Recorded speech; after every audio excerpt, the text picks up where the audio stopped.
bom dia, tudo bem? Como é que vocês estão? Tudo jóia? Hoje é quarta-feira, dia da nossa leitura semanal do livro A Cura. Vocês estão acompanhando? Como é que está aí para vocês? Eu estou gostando bastante de ler esse livro. Eu sinto que cada vez que eu leio, toda semana, né, traz um ponto aí do nosso aprendizado. Me ajuda muito mais aqui nas minhas reflexões, nas minhas percepções e nas minhas questões pessoais também, que a gente sempre precisa estar ultrapassando, né? Transformando. Então, é muito válido e muito rico tudo que a gente está vivendo aqui. Eu quero agradecer a presença de todos vocês e sem a companhia de vocês a gente não consegue fazer nada. Então, hoje nós vamos continuar aqui com as leituras. Semana passada, a gente leu a parte ali sobre a hierarquia, né? A gente estava falando ali sobre quem vem antes, quem vem depois, né? Sobre a gente respeitar ali essas ordens, né? A ordem de quem chega antes, né? E hoje a gente vai falar, eu estava observando aqui, antes de gravar, lendo, né? Que a gente vai ler aqui. E hoje a gente vai fazer uma meditação proposta aqui, né? No texto, né? Uma visualização muito bacana. E aí eu, olhando, né, para essa visualização e percebendo, a gente vai colocando, né, na nossa vida e também nos atendimentos que eu faço, né? E é fato, né? E o que quem adoece, né, na alma do adulto é a alma da criança. Então, muitas vezes, o adulto está lá com 40, 50 anos, mas a alma dela ainda está lá naquele ponto da infância, onde ela internamente fez algum acordo com a vida, com essa força maior, né? Que ela tem acesso muito mais fácil do que nós adultos, né? Então, em honra aos pais, porque no fundo, a gente não quer ficar longe dos nossos pais, né? Porque é a nossa base, né? Da onde a gente vem, por mais que a realidade seja conturbada, mas a criança e o filho honra e ama profundamente esses pais, né? Então, no fundo, a criança não quer perder o pai e a mãe, né? Quando vê que algum pai está indo por um caminho, né, do álcool, das drogas, ou a mãe está indo para o lado da doença, né? Ela, internamente ali, ela fala que ela prefere se sacrificar, né, do que ver aquela mãe sofrendo, né, do que perder aquela mãe. Então, hoje a gente vai entrar numa meditação, a gente vai fazer um exercício proposto aqui para que a gente tranquilamente vá para aquele lugar na nossa infância, alguma vivência, alguma frase que a gente falou para nós mesmos, ou que a gente ouviu, e a gente acredita até hoje, né, nesse fato aí, que faz com que a gente ainda não esteja com a vida fluindo, né? Então, eu vou compartilhar a tela aqui para a gente visualizar. É muito bonita essa parte do livro, viu? Eu acho que vale a pena a gente exercitar, né? Lembrando que sempre abaixo da descrição dos vídeos eu coloco o link do download do livro, tá? Então, às vezes, vocês querem dar uma lida depois aí em casa, para reforçar a meditação, né? Vale muito a pena. Então, vamos lá. Meditação, nossas próprias frases internas. Aqui ele está querendo dizer nós como criança, né? Ainda temos as nossas frases, né? Reverberando aqui. Tomamos um tempo para nós mesmos e entramos em um estado de meditação profundo e quieto. ele é alcançado mais facilmente quando permanecemos no momento, como ele é, sem interferir e sem olhar para frente ou para trás. Então, aqui, ele está falando que é como que a gente entra nesse estado de presença, né? Mesmo na vida acontecendo. Não necessariamente a gente precisa se isolar, ir para uma fazenda, ir para um lugar retirado para viver esse momento. Ele é alcançado mais facilmente quando permanecemos no momento, como ele é. Então, é aceitar a cena acontecendo como ela é, sem interferir, sem dar opinião, sem... É muito legal esse estado, assim, né? A gente sem reagir, né, a qualquer tipo de opinião que a gente vai dar, seja com o olhar, com o pensamento. É uma prática que a gente pode estar fazendo aí no dia a dia, né? Após alguns instantes, retornamos à nossa infância. Olhamos para situações nas quais nos preocupamos com nossa mãe ou com nosso pai. Então, aqui ele está dando um caminho, né? Quando a gente entra nesse estado aqui, né, a gente pode fazer isso agora, né? Sentar de olho aberto mesmo, tentar não reagir, né, aos pensamentos, aos sentimentos, e a gente vai ter alguns flashes da nossa infância. A preocupação principal do filho é sempre se os pais irão permanecer, se irão embora ou se ficarão doentes ou morrer. Olhamos para essas situações com os olhos da criança que um dia fomos. O que acontecia em nossa alma? Como lidávamos com os nossos medos? Então, aqui, olha só, o que acontece com a nossa alma quando a gente, hoje, como adultos, né, quando a gente percebe que um pai ou a nossa mãe está passando por algum perigo, por alguma situação de doença, né? O que acontece com a nossa alma, né? Como que a gente lida com esses medos, né? Havia uma frase interna que dizíamos. Então, isso é muito natural acontecer em nós, como criança, né? Fizemos uma promessa a um poder maior, ou até mesmo um voto no sentido de, se você fizer com que eles fiquem, então eu irei. Tais frases são similares à frase, antes eu do que você. Então, quando a criança, né, percebe um pai ou uma mãe está em perigo, né, está doente por algum motivo, a gente se sente nesse lugar de vou perder o meu pai ou a minha mãe, a gente faz uma promessa com a força, né, com a divindade, né, com a força da vida, que a criança tem muito acesso a isso, né, muito fácil, porque ela vive muito o presente, né? Então, ela faz algum tipo de acordo ali, né? E aí, inconscientemente, ela fala, né? Se você fizer com que a minha mãe fique, eu fico doente por ela, né? É uma troca.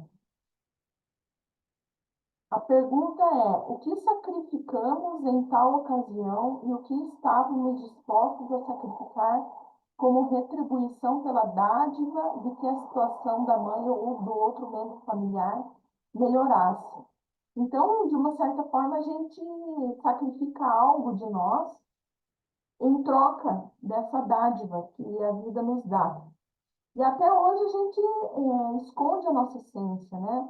Às vezes a gente deixa de querer aprender algum instrumento, ou a querer fazer algum tipo de exercício, ou aprender algum tipo de esporte. A gente faz essas trocas, né? Achando que é uma troca que a gente tem a permissão de que nosso pai continue, né? Ou a nossa mãe. Permitindo-lhe permanecer conosco, será que sacrificamos internamente algo em nossa saúde? Estávamos dispostos até a morrer, Como isso afetou a nossa vida? Como passamos a nos relacionar com o nosso corpo? Então, vejam, a pergunta que a gente tem que fazer a nós mesmos: o que eu sacrifiquei na minha infância em nome da vida dos meus pais? É forte essa pergunta, né? Então, alguma coisa a gente sabe que deixou de fazer em sacrifício a eles, né? A pergunta é: como é possível desfazer essa promessa e essa frase? Como reencontramos novamente a expectativa de vida plena, nossa alegria e nossa saúde? Olhamos para as pessoas pelas quais estávamos dispostos a sacrificar tudo, apenas para que pudessem permanecer e para que melhorassem. Ajoelhamos-nos internamente perante elas, internamente as olhamos. Após algum tempo, ao nos sentirmos realmente numa posição inferior e percebemos sua grandeza perante nós, dizemos: aqui vocês são os grandes. Então, aqui ele está promovendo um exercício para que a gente descubra o que a gente deixou de fazer e a gente visualize os nossos pais, né? E a gente se curve a eles, a gente ficando pequeno mesmo, né? E aí a gente vai falar essas frases, ó. Aqui vocês são os grandes, aqui vocês permanecem como os grandes. Perante vocês sou pequeno e permaneço pequeno. Então aqui a gente já está se colocando no nosso lugar, né? A hierarquia aqui prevalece, né? Depois olhamos para além dos nossos pais. Então, somos nós, os nossos pais, e além dos nossos pais, tem uma vastidão, né? Uma força que conduz tudo. Olhamos para além deles, para um poder eterno, e cujas mãos estendidas exclusivamente o destino deles e o nosso. Talvez naquela época tenhamos chamado esse poder de Deus. Olhamos esse poder nos olhos e talvez possamos ver como as lágrimas escorrem sobre suas faces, ao ver tudo aquilo que estivemos dispostos a sacrificar pelos nossos pais. Então, a gente pode também se colocar como adulto ao lado da nossa criança e vendo, né? Vendo o que a gente sacrificou, né? Pelos nossos pais ou por outros. Ele nos dá a mão, reunimos toda a nossa coragem e dizemos a ele: por favor, isso que ele está dizendo, né? Nós estamos dizendo, há essa força maior que rege os sistemas, né? A gente chama de Deus também, e que é muito maior que os nossos pais também, né? Então a gente vai estar desfazendo esses acordos, né?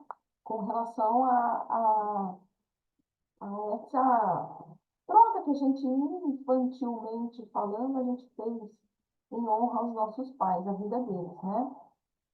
Reunimos toda a nossa coragem e dizemos a ele, a essa força, né?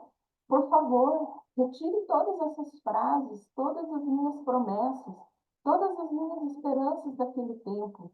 Eu as coloco em suas mãos e as entrego ao seu amor, da mesma forma que lhe pedi para salvar meus pais, ou quem quer que tenha sido.